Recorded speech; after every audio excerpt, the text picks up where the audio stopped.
We're going to go ahead and get started. Bonk these guys on the head. Hello, my name is Chris Barkin, and I want to welcome all of you back for the summer to the University of Illinois at Urbana-Champaign campus, and obviously to this first William W. Hay Railroad Engineering Seminar here this fall. Before I introduce our speakers, I want to take care of a few housekeeping items. Those of you who are familiar know, please take out your cell phones, turn them off or on vibrate so that they don't ring and disturb the speakers. I've already done it, that's why I didn't do it just now. If we have a fire alarm, I would ask you to carefully exit either of these doors and then go to the nearest stairway at either end of this wing of the building. Descend the stairways to the ground floor and exit to the north. Carefully cross Matthews Avenue and watch out for the arriving fire trucks. And gather on the north side of the street by the Hydro Systems lab. I would ask you to use the buddy system, note who's sitting next to you, and make sure that that person gets out. We're not expecting any severe weather, but if we were to have some, we have a very safe refuge to go to, and that would be to exit either this door or that door and then go on the hallway behind me here back into the main part of Newmark Lab. As soon as you go through the doors into the main former part of Newmark Lab, descend the stairway into the basement, and it's a very safe location. We'll be passing this attendance sheet around. Please be sure to sign this if you haven't already, and it looks like most of you have not. So I'll have that get started here. It's important in terms of future pizzas for this event.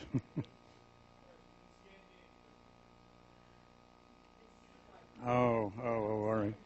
Oh, it's so high tech now. Okay. And we'll be releasing all that information to Target. Anyway,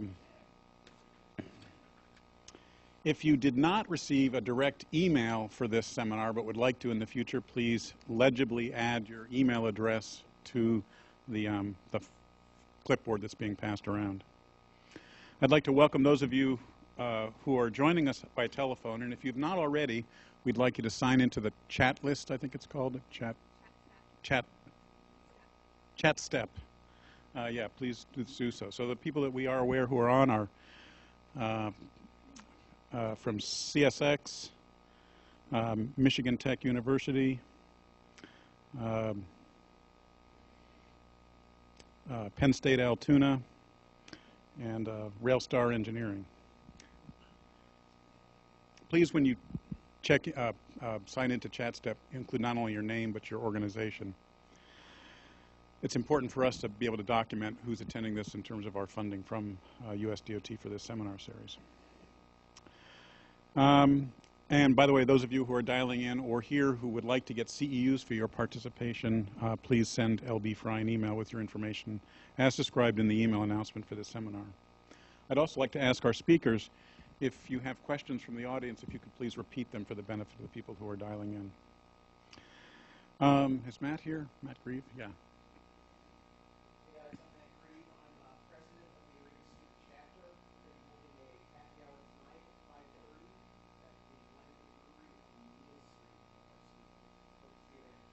And I believe our speakers will also be attending, so we can continue the discussion there, properly libated. Uh-oh, I've made the thing advance. Sorry about that. So the William W. Hay Railroad Seminar Series is sponsored by the National University Rail Center here at the University of Illinois at Urbana-Champaign. And on behalf of all of us here at the university, as well as our partners in the New Rail Center, we thank the USDOT for their ongoing support. It's greatly appreciated by those of us here on campus, as well as those of you participating via the internet. Railroad line and network capacity is affected by a number of complex interactive factors and the various operational and infrastructure constraints as well. Like all the Class 1s, CSX is experiencing increasing demand on its rail network. Proper management of this network capacity is critical to the efficient and profitable operation of a railroad and requires detailed understanding of all these factors and their interactions. Eric Pachman leads the network modeling group at CSX, assisted by Mark Dingler and others, And they are working on a new analytical methodologies to develop solutions for today's future capacity challenges. Eric Pachman is Director of Network Modeling at CSX. He received his BS in Chemical Engineering from the University of Florida. He graduating with highest honors in 2001. Following his graduation, he spent 5 years in the oil and gas industry, modeling and optimizing economic performance of refineries and offshore platforms. He then completed his MBA at the Harvard Business School and spent 3 years in New York City as an energy research analyst and investor, before moving to Florida to join CSX, first with their corporate finance group there, and then returning to his previous interest in simulation and modeling. Mark Dingler is one of our own. He joined CSX as a manager of network modeling in 2010. Prior to that, he was a student here at UIUC, where he completed both his BS and his MS degrees in civil and environmental engineering.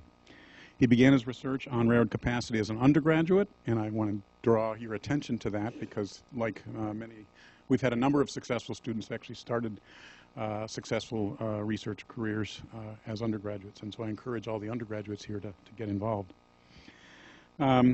He continued his research as a master's student, working as a graduate research assistant here in Railtech, and his thesis was on the impact of operational strategies and new technologies on rail capacity, and resulted in several peer-reviewed journal papers being published.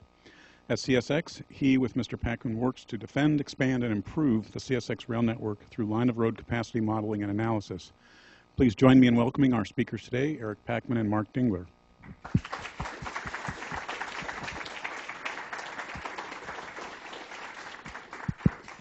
All right, thank you so much, Professor Barkin. I can't tell you how excited we are to be here. I just started in network modeling, it was 6 months ago, so I'm a newbie when it comes to this. I'm learning just as the rest of you are.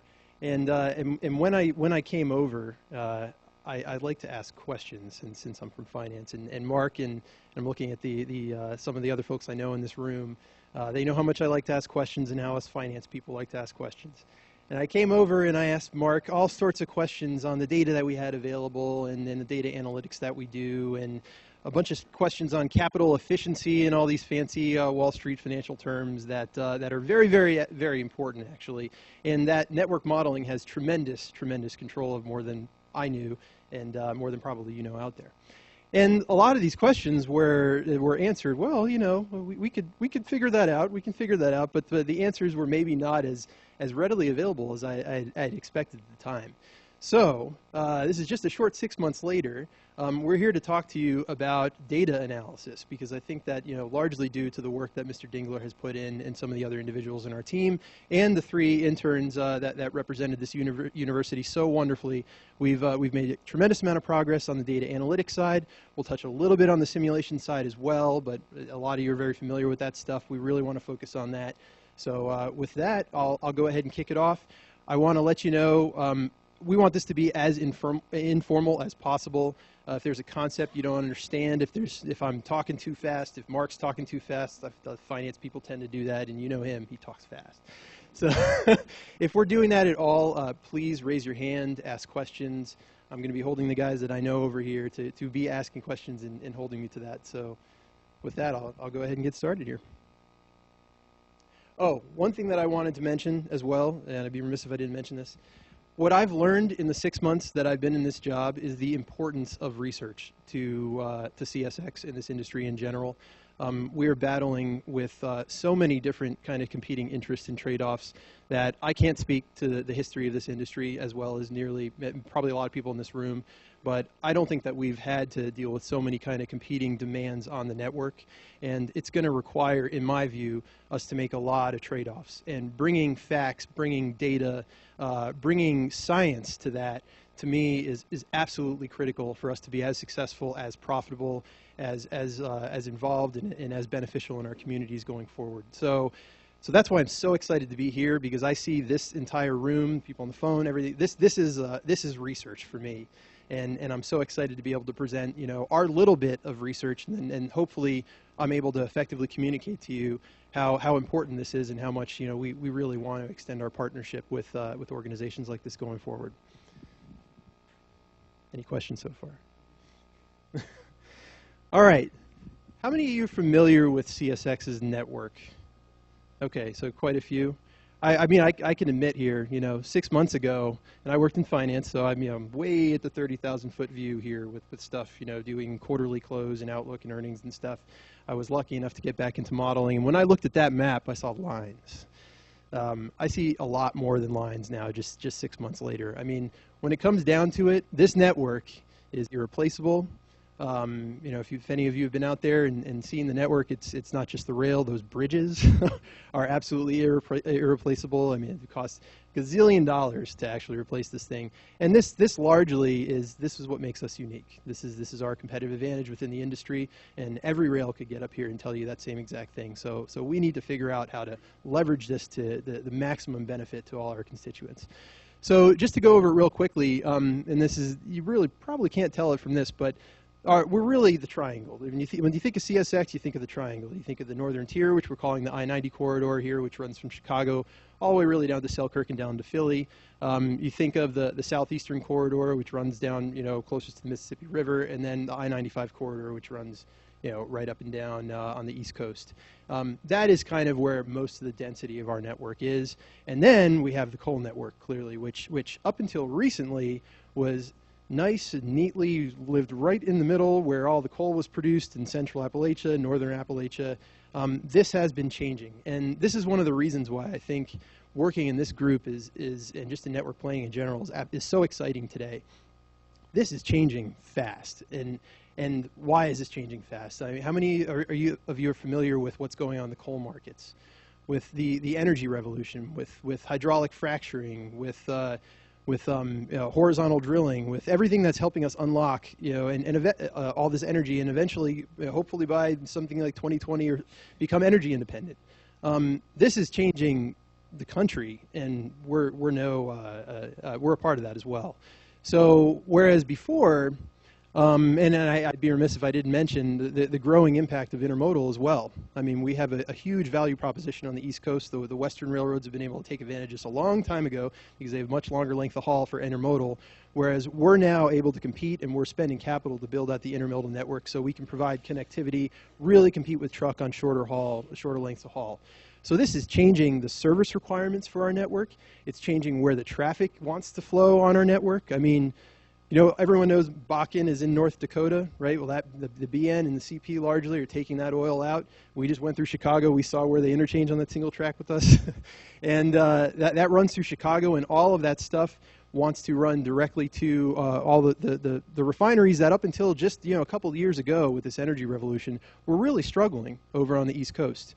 They had to take waterborne oil that was traded on global prices. They call it like $110 per barrel. Yet you had all this low-cost oil that's sitting over, that's landlocked effectively because there are no pipelines that they can get access to. And the rail industry has completely changed the landscape on that, bringing them back to profitability. Don't quote me on the number, but it's something like 70%. I think 2 months ago that was the number from the North Dakota Pipeline Authority. 70% of the takeaway of oil from the Bakken is going by rail.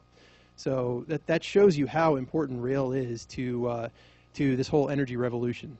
Now, right smack in the middle of the network towards the northern part in Pennsylvania, that's where the Marcellus Shale sits. Anyone familiar with this? This is where tremendous quantities of low-cost natural gas is coming from.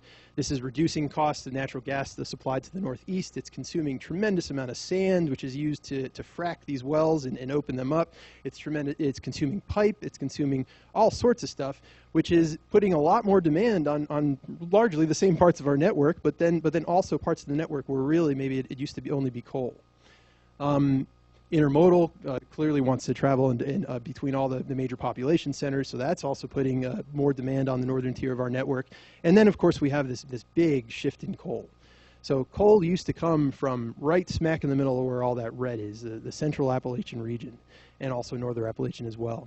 Well, the competitiveness of those mines, largely driven by government restrictions, and just the cost profile of those mines, that has come down a lot with all the other stuff that's been benefiting us on the natural gas side. So we're very diverse in that something that's helping us is also hurting us on the other end.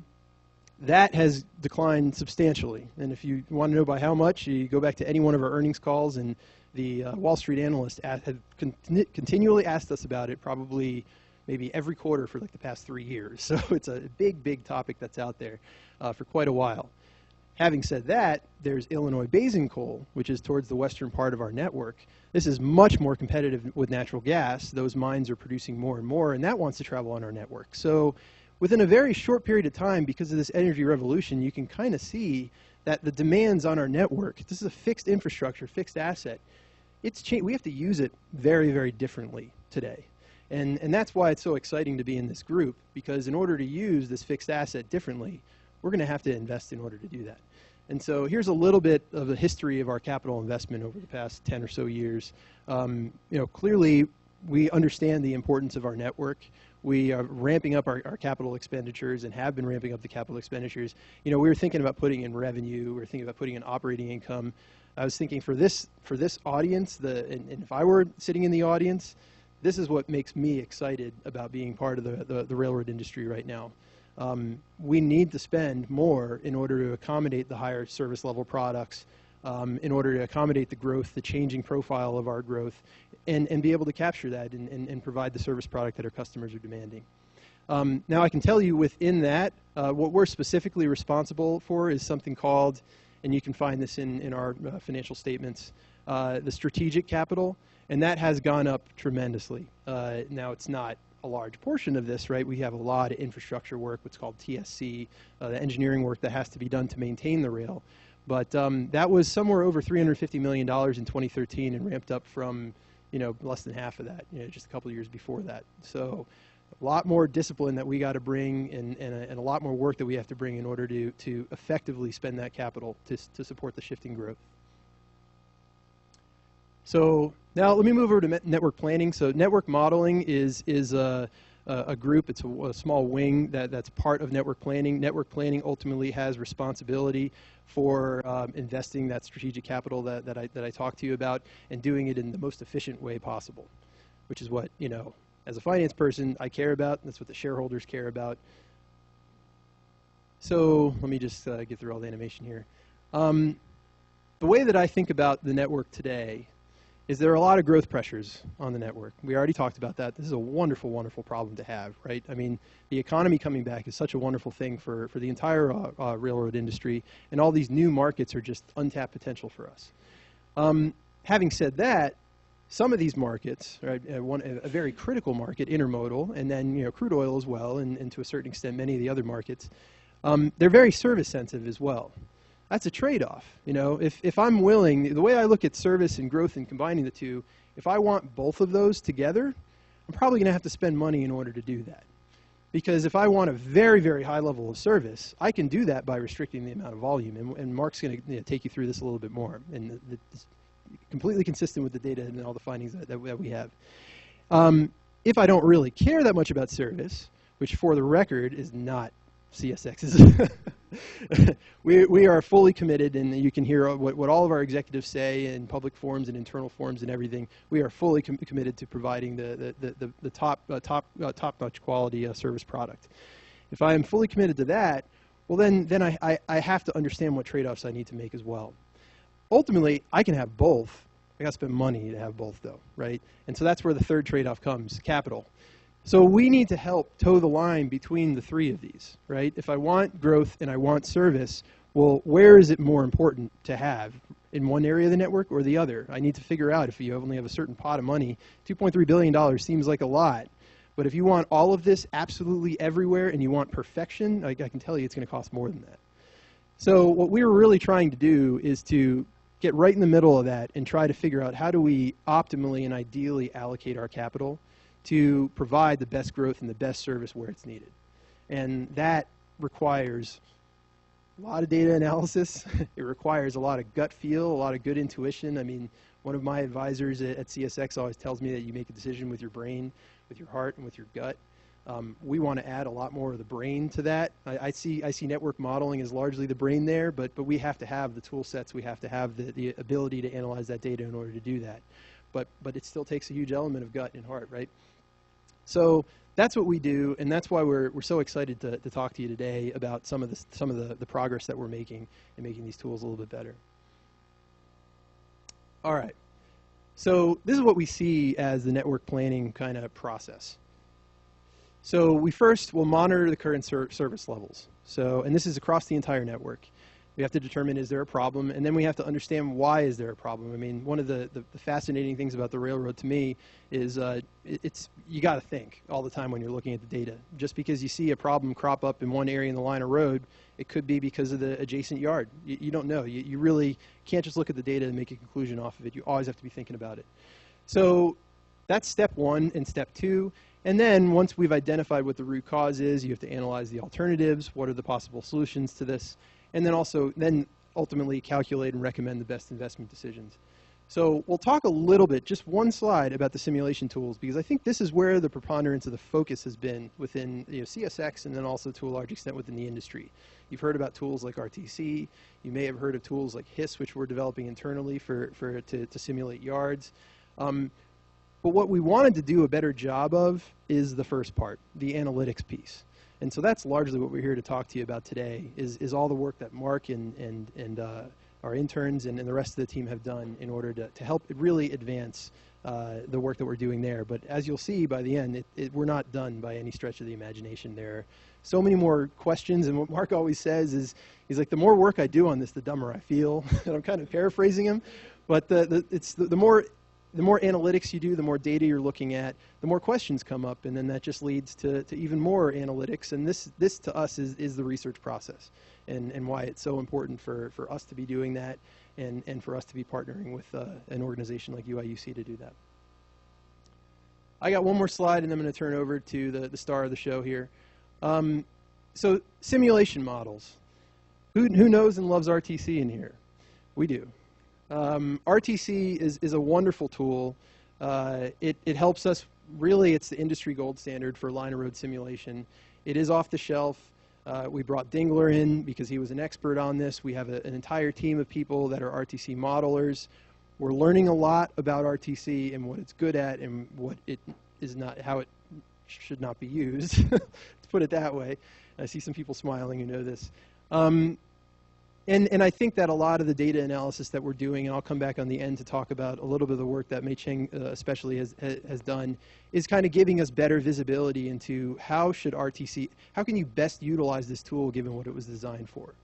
So we're really excited about that, and hoping that it's going to give us a little bit more credibility within our organization as well. We also have the hump yard simulation system, and this is something that another UIUC alum, Jeremiah Dernberger, this is his brainchild, and it's a tremendous tool. It basically gives you a wonderful visual representation of exactly what's going on in the hump yard. It's been extraordinarily helpful. We have it for 6 of our hump yards at this point in time. Still a lot of work left to do on this. I'd say it's still in development, but it's been very, very helpful to guide us on some of our investment decisions so far. And then this last one is more of an aspirational one. I know Mark put it in here, but AnyLogic is a new simulation tool, which I frankly can't describe exactly what this thing does. I just know that the people that know way more about simulation than I do tell me that this could potentially give us the ability to, within one modeling system, link together the yard and then the line of road, which it's the interaction between those two that we really need a better understanding of. It also should be able to give us the ability, because the different types of logic that are in there, to simulate something that's closer to real life. RTC is really telling you what should happen, not what is going to happen. And when we're doing infrastructure, we may want to know what should happen. We may not want to over-design the infrastructure we're building to accommodate for other constraints. But when we're trying to really figure out, the impact of some sort of change, we want to be able to simulate what really is going to happen. And that's where we really kind of need to keep pushing forward on the simulation tools that we have. So with that, I'm going to go ahead and turn it over to Mark, and he's going to talk a little bit about our data analysis efforts. Can you all hear me? Is this on? Ah, good. So as Eric was saying, previously simulation was sort of the bread and butter of what we did. That was what I did. I loved doing it. But we were realizing we need to understand sort of the inputs and outputs of the models and how best to calibrate that and just understand, where best to model or how best to put what inputs and what are the key constraints inside modeling. And with, also with things that went on this winter and understanding service, we really wanted to at the beginning of this year, we're really like, okay, so what could we do to better understand this trade-off between service and volume? Can we look in our actual data and see when our service degrades? Also, we want to better understand using our actual data to determine line of road capacity. ArcDC is great at telling you what is the impact of capacity, volume, if your delay values, all these kinds of things, is similar, but it doesn't really tell you when does it cap out. When, is just the service level so poor that you can't really run that section of track anymore. And specifically also with double track. What is the capacity of double track? You think, it could be, you hear numbers all around based on where it is, based on the traffic mix, whether it's a subway line or a heavy haul freight line. So we were like, okay, what can we do to better understand our double track segments in our network, which are increasingly seeing more and more volume on them and service demands? So, traditionally railroads, to do some of this, they look at all the different service metrics you have. You look at when does velocity degrade? When does your terminal dwell increase? When does, I'm trying to think some of the other, your recrews go up? The problem is these are often difficult because there's so many of them. And understanding what is the the root cause of these events. What is the root cause of an additional crew or your decrease in speed on your line? And to identify is that due to higher volumes or due to some type of disruption on your line of road or terminals, for instance.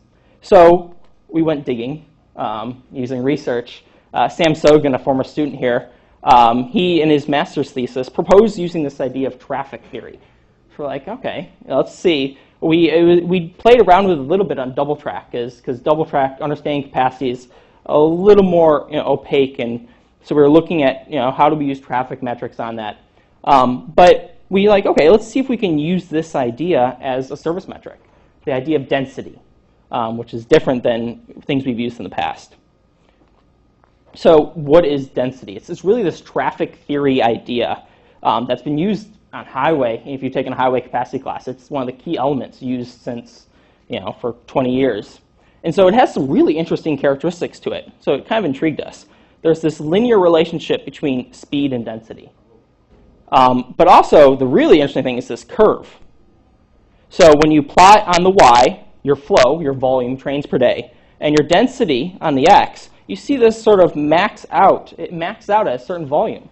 Like, that could be interesting.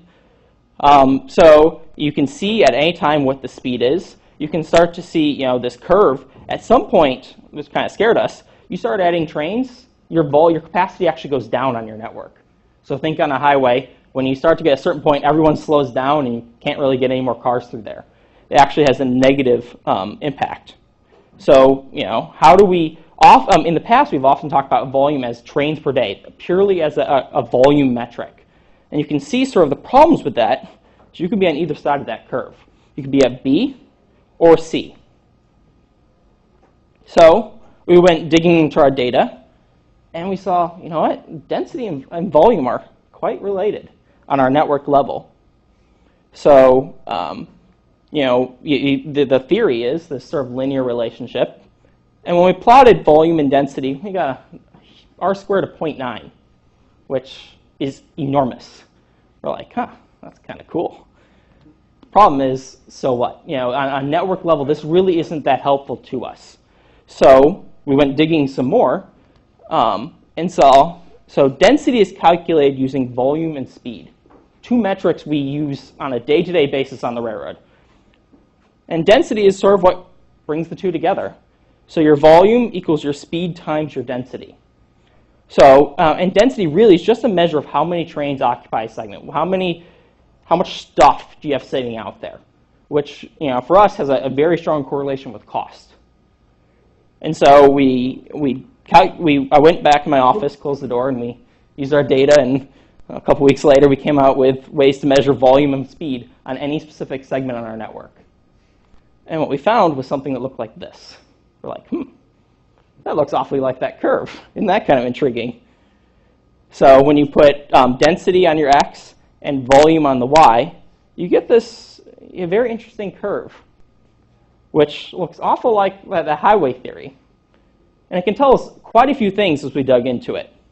So first, there's this sort of what we call perfect day curve over here. And as there is a volume, at each volume level, there is a maximum service we have ever been able to obtain, a maximum velocity. So this, it was some day where we had the perfect train mix, no failures, everything, 72 and sunny. It was just a wonderful day. But, and so that can now tell us, hey, that's your infrastructure capacity. On those days, your infrastructure constrained your line of road. Not necessarily due to operations, failures, anything, the stuff that happens on a day-to-day basis. So, solve the first part, we can now sort of see what our capacity is. Isn't that kind of cool? We can start to see when this tips over, and we can calculate, potentially the equation of that curve, and better understand the trade-off between volume and speed. And so, as I said, we can now potentially, in a very fact-based way, come up with what is the capacity of our segments. We can look across our network and say, okay, at some point you can look at the data and see this is when it starts to fall apart. We've done that historically, all else being equal, and so that's when we feel like our segment is not performing in a place. And so we can do it much more instead of using some of our tools and sort of the gut feel that have often driven some of these decisions. And so it just also provides very visible clarity. So you can see, that you can see congestion. That there's now, to me, this side of the curve is as interesting as the bottom. I can now start to see, when I'm increasing volume, my congestion's increasing. And then, so when you're adding little volume and increasing your congestion significantly, to me, that's capacity. And then sort of from this, you can sort of get a sense of the velocity of each day on the network. So because of the equation, volume equals speed times density, your speed is your slope here. So when you double your density, you're cutting your velocity in half. So that's very helpful for us on the railroad when everyone talks about velocity. That's sort of the language of the railroad when it comes to service, is velocity. What was my network velocity today? What was my subdivision velocity? And so now we can correlate sort of the day-to-day operations with that speed that people are used to. Mark? Yes? And if you're going to get to this, just say so. But as we discussed when you were a student here, and subsequent, students and faculty working on this problem of capacity, how does this compare to theoretical capacity? Well, if you're going to get to that. We'll get to it a little bit at the end. Okay. Well, one of the other interesting things was, we did single track, and you see there's your perfect day curve. You can see it, a nice little slope. If you're familiar with a delay volume curve, yeah. I had a question about why did you use the perfect day curve rather than something between that? Why did you use the perfect day curve rather than worst day curve or some arbitrary curve between the two? Well, we'll get to that. But yeah, the thing that, see, each part of where you go on there, whether you use, so the question was, why do we use the perfect day curve and not necessarily the worst day curve or different things like that?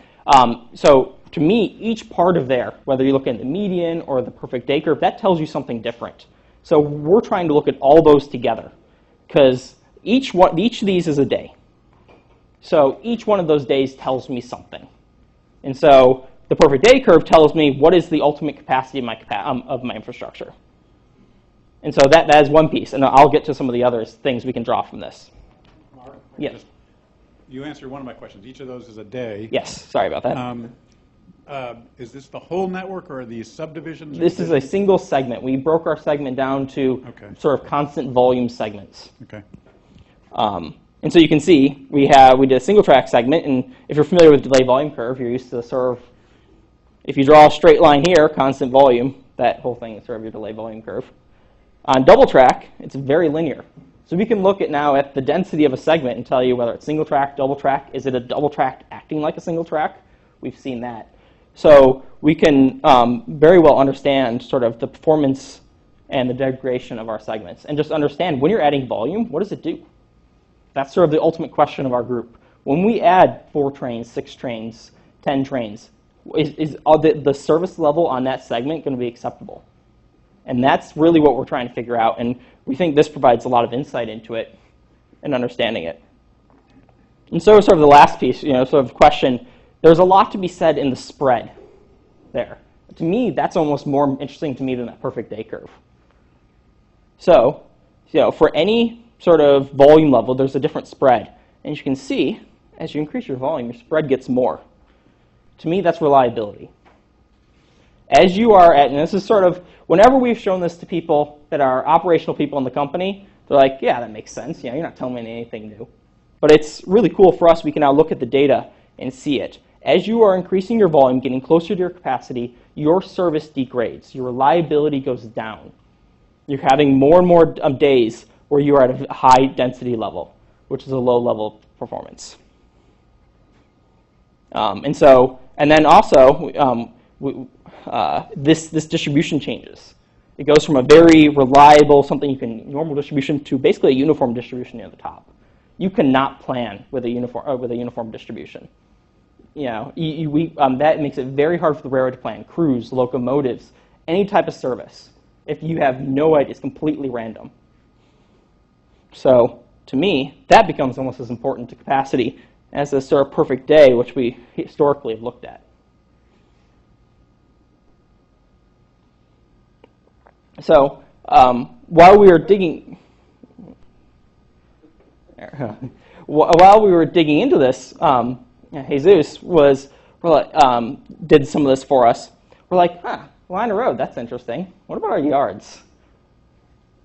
So there's this thing called Little's Law, which basically is inventory equals arrival rate times waiting time, which is density equals volume times 1 over velocity.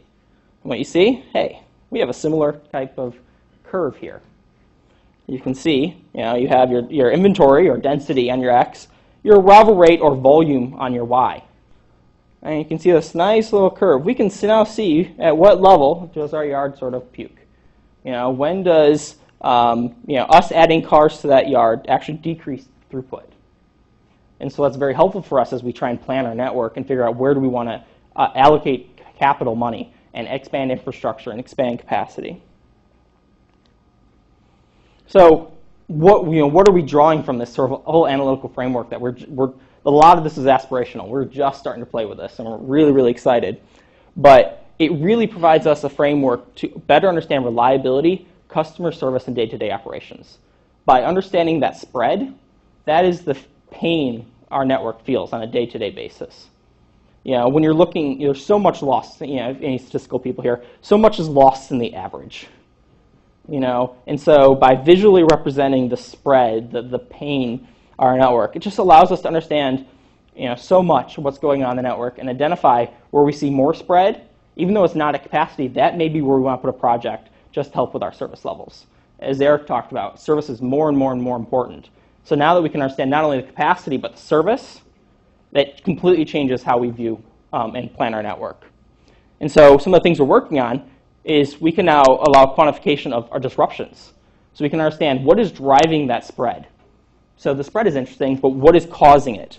And the other thing is there's an inherent risk to running near capacity that I don't think we quite realized up to this point. You sort of think about it, but we can now, for finance people, we can now give them a number to say this is the risk of running at this current volume based on our historical values. So now, as the railroad's like any company, everything's driven by people with money, that when you can now give data to people with money, we can do things a lot better.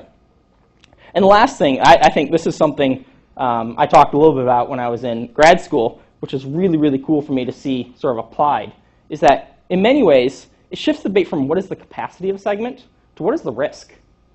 As you get closer to your capacity, you have more risk of variability. There may be some places where we can, it's okay to have a lot of variability. We don't care about the service levels. And there's other places we may need to be way under capacity because we need to have outstanding, precise service. And so there's a number of ways we can, increase the risk. So, train mix, that's something near and dear to my heart, but also fewer resources in just our yards. How do we allocate capacity in a way across our network in a network way to reduce the overall risk profile of our network? That, when you're operating well, you don't see those dots that happened 3 years ago.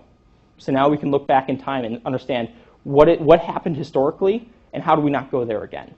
Yeah, Mark, if I can make one comment on that, I think this concept of shifting the debate from capacity to risk and variability, I mean, as a finance person, I mean, risk is near and dear to my heart. Every investment that you make is assessing the risk of being right or wrong, and so looking at the network that way makes a whole lot of sense to me, and we're trying to help it make sense to others as well. But so if you think about, the question, do we have capacity on that line?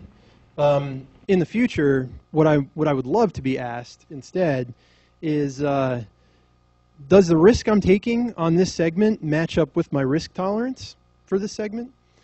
And then we can actually really have a discussion, because theoretically, I could have a different risk tolerance for every one of Mark's 350 segments on the railroad.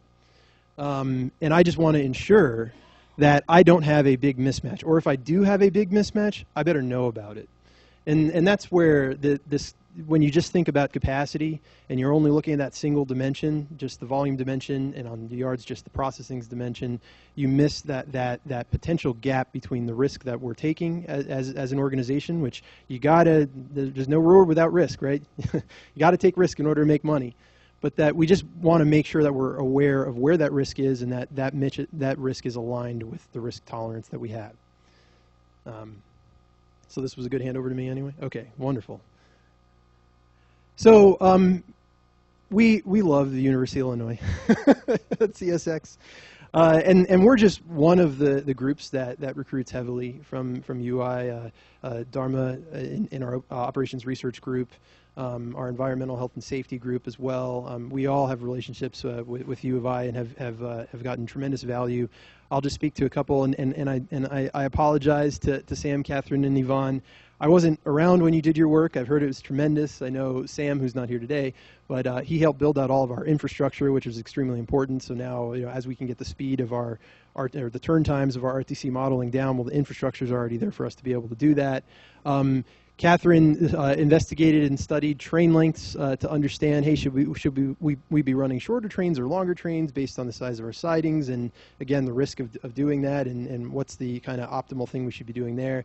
And Yvonne was really more of like a full-time employee, I heard. He started out working on one of our more important segments, doing some modeling work, and that ended up turning into him being a full-fledged modeler that was coming up with project recommendations for this very critical segment on the Southeast Corridor. And then I am very familiar with what Chen Yu, Jesus, and Mei Cheng did. And they all, I mean, we were thinking about this before, their projects, and the three of them worked together so well.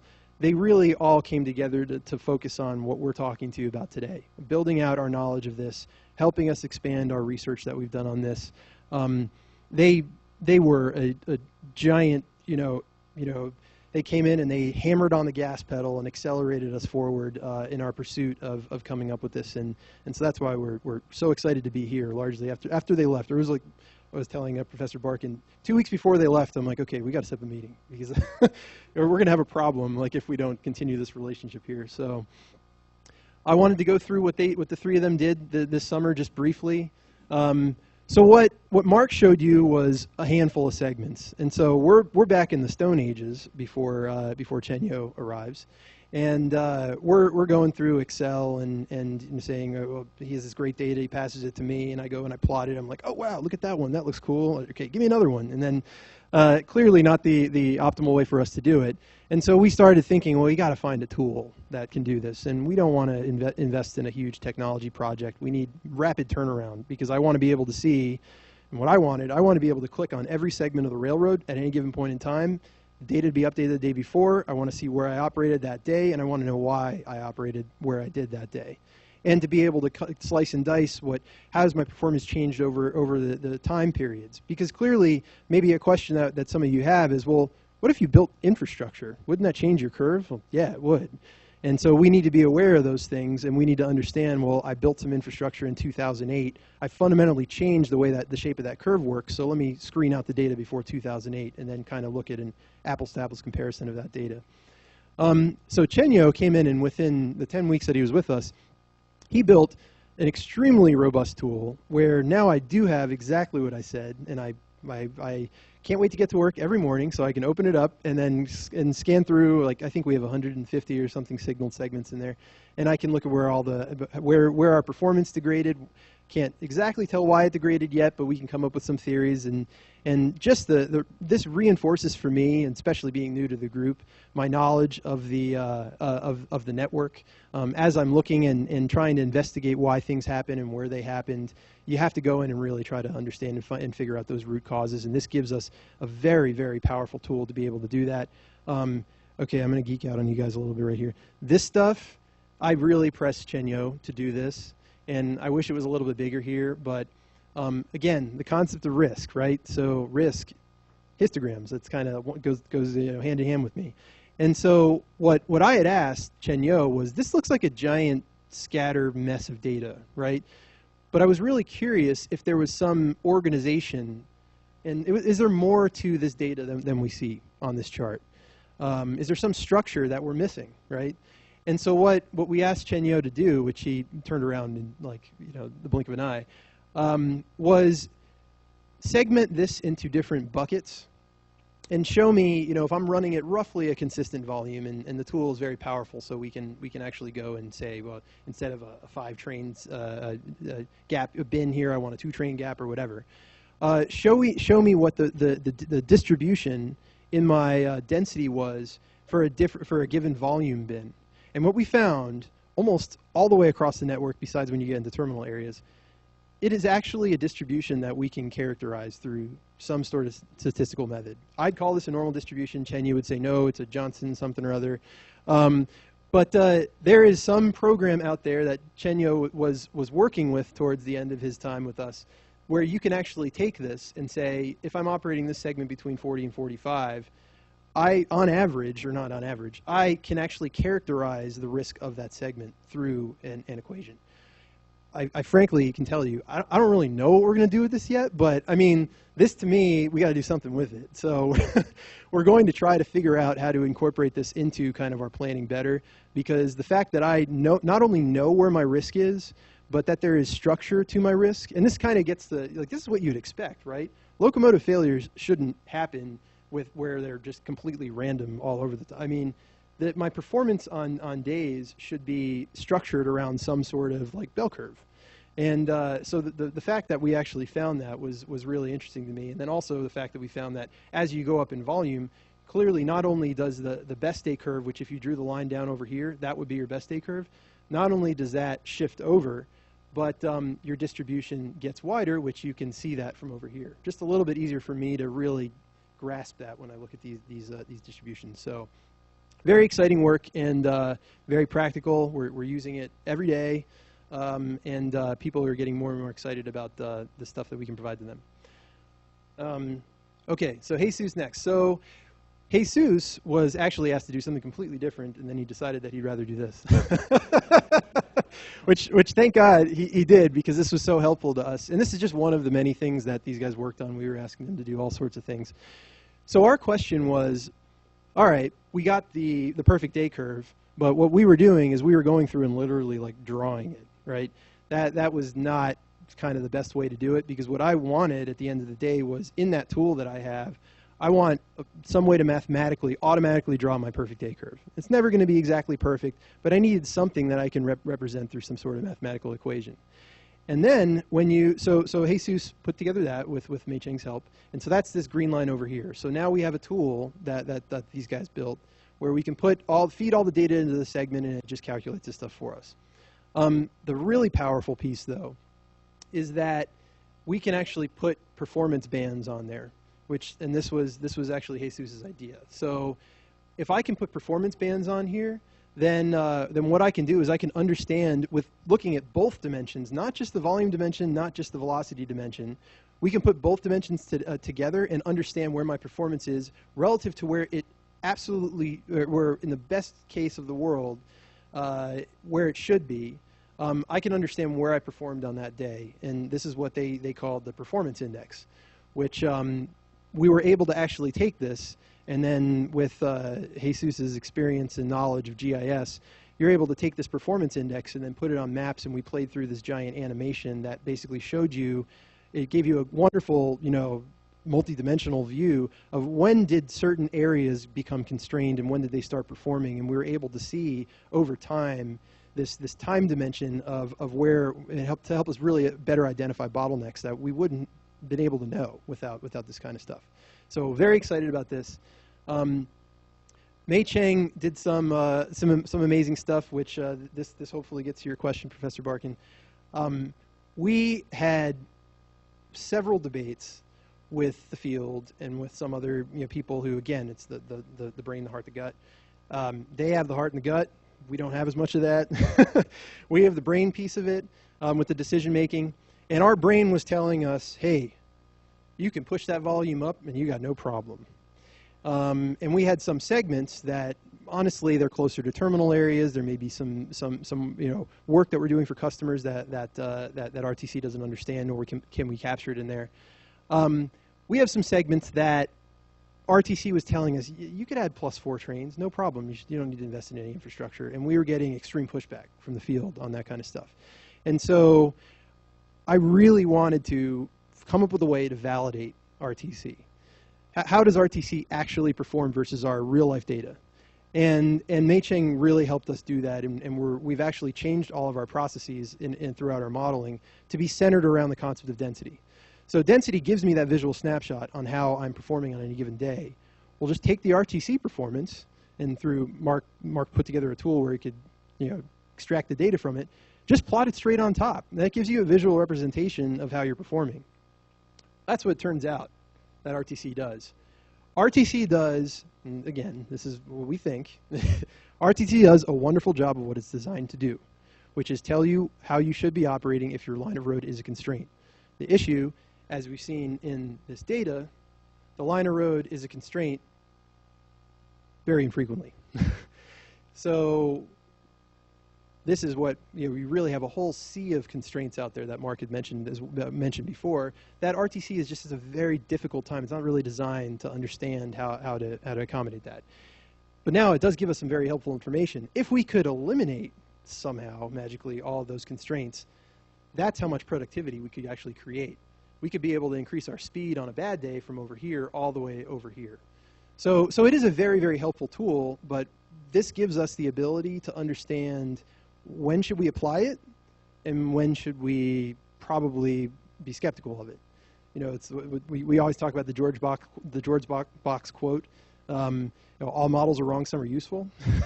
So I fully believe that, and we want RTC and really all of our models, if they're applied correctly, they're going to be really, really useful. If they're not applied correctly, they're going to be wrong. And so we just don't want to be wrong, because people in the organization trust us to come to them and already have done the vetting to make sure that we're applying these models the way they should be. So Mei Cheng did a lot of that. He did some work that, we really want to figure out a way to continue to advance Mark's work on heterogeneity, to try to come up with an adjusted version of the performance index, which, train heterogeneity and train mix is just one of the many factors, and that is skewing our performance and making the performance look something like this. And so how much of it is train mix? How much of it is locomotive failures? How much of it are signal failures, slow orders, so on and so forth? We got to just tackle them one at a time. And so Mei Cheng really helped us down the path of that first one, and then he left. So, yes, sir.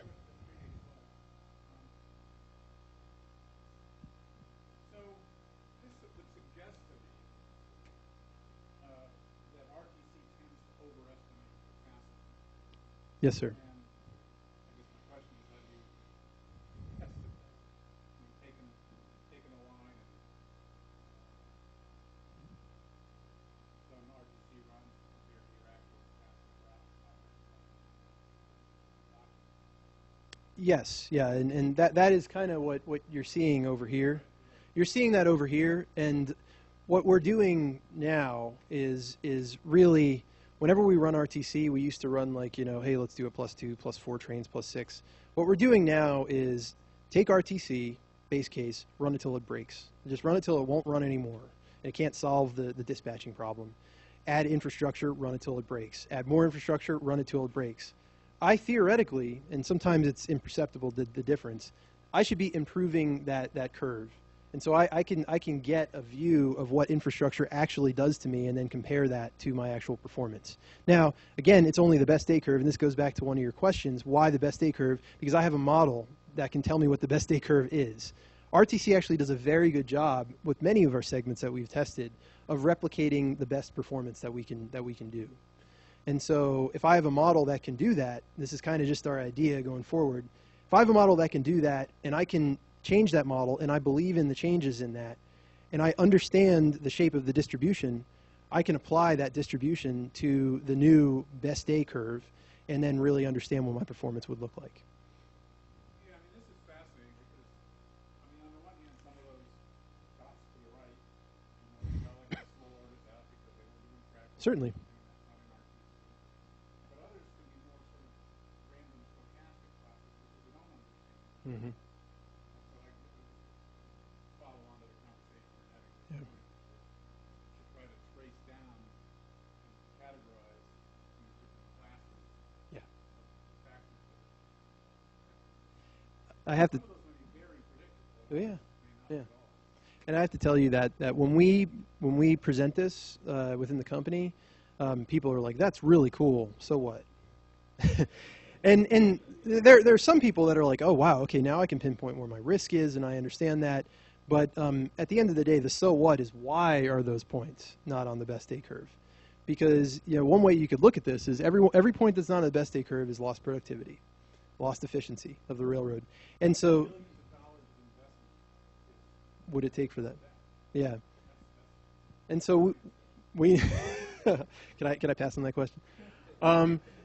So we need to understand, like, ideally I'd want every single root cause that possibly could be driving one of those points to be off the curve, and then I would want a way, hopefully we can use Tableau, we'd be stretching this to do it, to understand, show me just the locomotive failures. Show me the locomotive failures coupled with the slow orders, coupled with this, with that, whatever, with the trees falling on the tracks. I mean, you could come up with a list, a litany of reasons that you can put on here. And our challenge is to simplify it to the point where it's actually actionable, because we could totally geek out on this thing and then it won't be effective. So that's what we're really working hard to do that now. Right now we got the monitoring part. We gotta figure out the why part a little bit better. Yes, sir.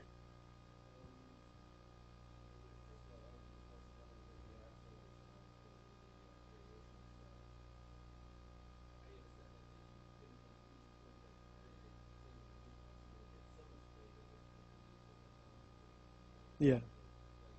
Mm-hmm.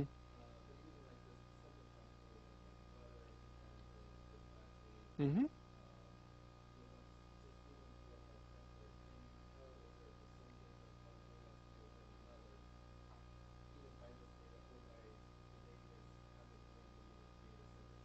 Yeah.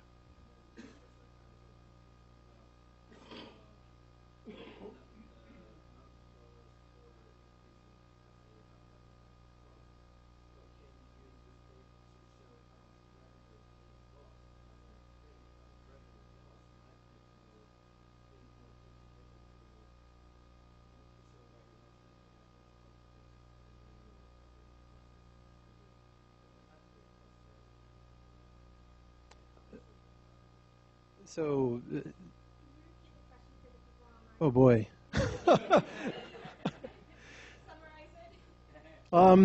The first part was not really a question. It was more of an idea that I would be in complete agreement with. Yeah, that can we come up with some simpler buckets to say, how much is weather related, how much is mechanical or locomotive related, car related, engineering, slow orders, whatever. Yes, I mean the answer to that is yes, and we're hard at work at trying to figure out the best way to do that right now. The second question is, can instead of saying characterizing the scatter and the data points as a service issue, could you categorize it as lost revenue? I'd say yeah. I mean we could do that as well. That's going to take a little bit more work on our end, and then a little bit more of a leap of faith too. But I definitely think that's a really good idea, and we at least need to be thinking about that. Any other questions? Yes, sir.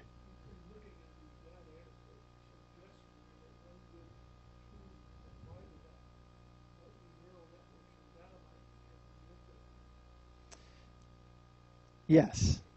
Not enough where I could really talk about it, though. But we have a wonderful operations research team, and we've actually called them in, and this is just, you know, we weren't far enough along to where we actually got to where you are. I think within the last month we got there. And as the data becomes available, as we're shopping this around, you know, and people are like, hey, I can use it for this or that, magically the data is becoming available for us to understand that stuff. And as that data becomes available, the techniques that we need to apply in order to extract the information we need from it, I think we're going to have to use that. We're not experts in that, but our operations research group is. So we're going to pull them in. We have a great relationship with them and work internally to figure out how to apply those techniques. But great comment. Anything else? I think we just have one wrap-up slide here. I really am of the view, and represent CSX here, that because of, you know, we started talking about the changing network, the changing demands for our network that is so rapidly changing, and I really believe that we have a lot of value to add as far as data analytics, bringing a better fact base to everything. And in order to do that, you know, we have to continue to invest in capacity research. I mean, I think we've invested tremendously over the past 6 months, year, even before that, as evidenced by our partnership with UIUC and the progress that we've made. But we're really just scratching the surface of this, and we need to continue to push further in order to really be able to make, in my mind, the difficult trade-offs that you're going to have to make when you're, you know, living, you know, at some point in time with the growth in the economy in the shifting in traffic volumes in a capacity-constrained environment. And this is why, you know, I've said this many times, but I really do mean and believe it. We really are going to have to partner with institutions like this in order to advance this. I mean, you know, I can tell you that we're just flooded with project work all the time, and it's a very exciting and busy place to be. But then on the other hand, you know, the more project work you do, the more questions come up, and those questions venture into the realm of research. So I really believe that we have an endless sea of work, like we were able to provide for the interns over the past you know, several years, and the questions are coming up faster than we can answer them. So we certainly could use everyone's help here. And with that, I'll turn it over to see if anybody has any other questions we haven't been able to address. And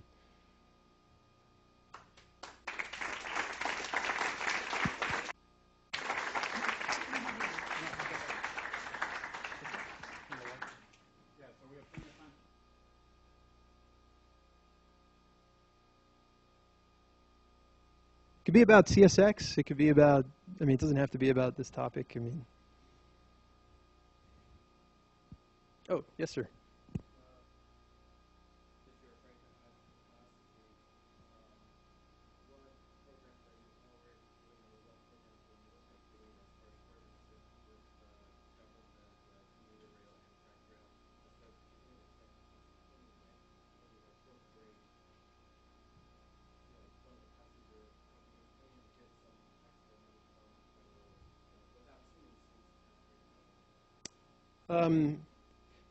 The question is, can we tap into any state funding and work with passenger agencies in order to help expand capacity? And I'm not a state relations person, but I can tell you that when appropriate, yes, we look at that. And the answer to your question is probably to keep me safe. Yes, when appropriate.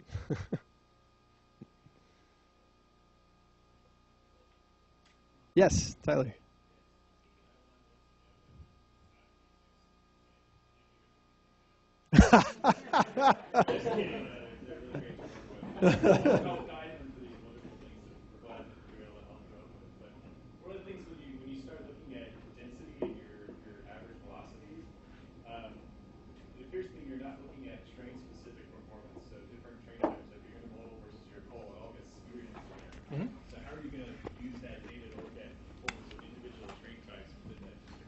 Yeah, so, yeah, well, I can try to take that first, and then Mark can follow up. We have all that data. We haven't figured out a way to get that data into, there's so much data when you start looking at that in so many different dimensions that putting that into a monitoring tool like Chenyo helped us with, we wanted the highest level possible first, so I understand performance. It doesn't have to answer the question necessarily initially, but the purpose of our group would then be to understand the why. So there is a separate tool, which Chenyo started to help us build, and we're building out as well, which would go in and then look at all the train mix impacts. So, we can look at the same information, the volume and the speed for every different type of train type.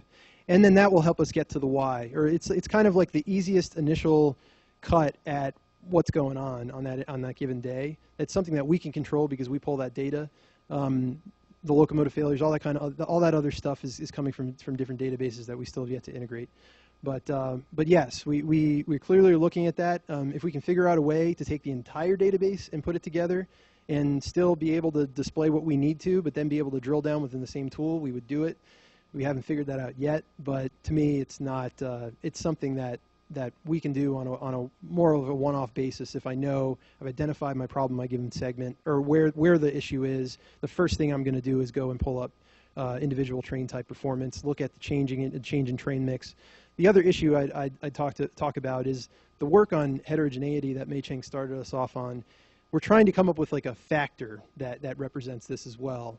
So if one of those days is far over to the right and well off the curve, is there one factor that can tell me, hey, you got a heterogeneity problem, you got a train mix problem, and then I already know to open up that database and look for it and understand why, rather than go to another one which may allow me to investigate some other root cause. Is that fine? Yeah. All right. Anything else? Yeah, I have a question, which is, if we could drill down a little bit more to understand a couple things about the work that I guess both of you guys were describing. So, Mark, those graphs you showed about your perfect day, you said segment specific, but can you help me understand? Are we looking at 10 miles a track, 100 miles? I mean, what are these units? It really depends on where it is on the network. The way we broke our network down to where there would be a constant volume and constant speed. So we broke out all our terminal areas, all our junction points, so that we could isolate. This segment should have a sort of a characteristic performance level. So that worked out to about 350 segments across our network, because we didn't want, for instance, a crew change point to influence that curve. So we broke out the crew change points away from these segments. Okay, so a segment, can you give me a range of miles, for instance? I'm trying to think. Some of them are like 60, 20 to 60 miles. So they're in dozens of miles yes. range. Okay. So we have actually done on individual OS pair basis. And so you can look at, our control points, where the dispatcher can control the track. That is where we're getting this data from. So when the train passes this point, we get data to say this train hit this point at this time. And so that's how we're able to create speeds and volumes. So we were able to do between two pairs, so for instance, 5 miles apart, we're able to get the sort of the speed and volume through that segment and get the density. And so you could look at across this segment around terminals or different constraint points where the density went up. And so it allowed us to really pinpoint where should we build that project, because this is where the density is, or where your volume is or your velocity is the lowest. Okay, that helps a lot. So now, one of the things that CSX was a pioneer in was putting GPS units in your locomotives, mostly to make sure you didn't lose your assets, or use them better, maybe more efficiently is a better way to say it. What about those data? I mean, theoretically, every train has got at least one of those things running around on it. Are you recording that information? So the challenge we have is the data quality and the data availability. So ultimately, my dream would be that the GPS data would have a geofence around these basically control points, because we can't do this in dark territory. So right. Ultimately, I would love for that to happen. We aren't using that at this point. But as I said, we are looking always for new data sources. We're recently working with track circuit level data to potentially do some of this stuff at a very much more minutia level. So yeah, we're always looking at new data sources, what's available to us, but it often becomes difficult to the data quality and the data availability. It's really what limits us at this point. Okay, and so I hadn't, you just said it. So all of your constraint, all of these are signal territory. Yes. Which, of course, by definition are going to, not definition, but are typically going to be the higher density lines. So maybe you wouldn't see too much congestion on the non-signaled lines anyway. But Well, with our shifting traffic, that's changing a bit. right, but right. In fact, that could, information like this could suggest, where signaling upgrades would be. And often those dark territories are the places you have the highest risk of delays on your network. And so we would love to be able to better understand them, but with this data set we're using, we cannot at this point. Rapeek?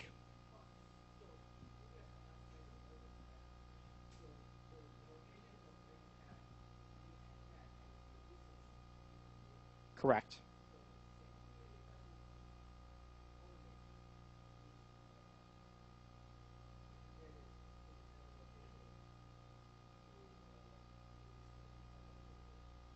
So Rapeek, let me try and figure out. So you're saying, because we're an unscheduled network, you're trying to understand the impact and density based on the key locations where you'd have the biggest problems. Mm-hmm. Well, so what I told Chris is we were able to do it in a couple locations. We went by OS level, so the control point level, and we were able to see that. So, it's kind of interesting. You don't see any delays on where you're single track because you don't stop any trains. But when you get to where a siding is or right outside a yard, you see a massive spike in your density. So that would allow us to, isolate where you're. So we were able to do the same thing in RTC, which is one of the cool things we did with RTC was, where are the delays and put projects there. We can now do that with actual data and tell us where to build those projects based on where the density or your velocity is degraded. So yeah, we've done that looking across corridors, trying to see where's your biggest impact. And the challenge is often the number one thing that drives density is not trains moving. It is a train sitting for a number of reasons, failures, congestion, those things. And so that's a lot harder. That's almost a different question than meet and pass. It's, why are trains stopped? And so that's what I said, that's we're still trying to figure out all those things. So now that I understand your data set better, these are days from 350 points on your railroad, essentially? No, each of these points, I should have described this better. Each of these dots is a day, going back over the past 7-8 years. For one segment? One segment. Okay, because then that nullifies my question. Okay. So I should have described that better. So we're able to get for each day the speed, average speed, and the volume, and plot that and calculate the density. And so we have one of these plots for each of about 150 segments on our network. But I'm very impressed that you're able to go back 6 or 7 years and pull this up. Where were those data archived? Good work. It goes back to about to 07. I got in a little trouble with messing with the database a little bit, but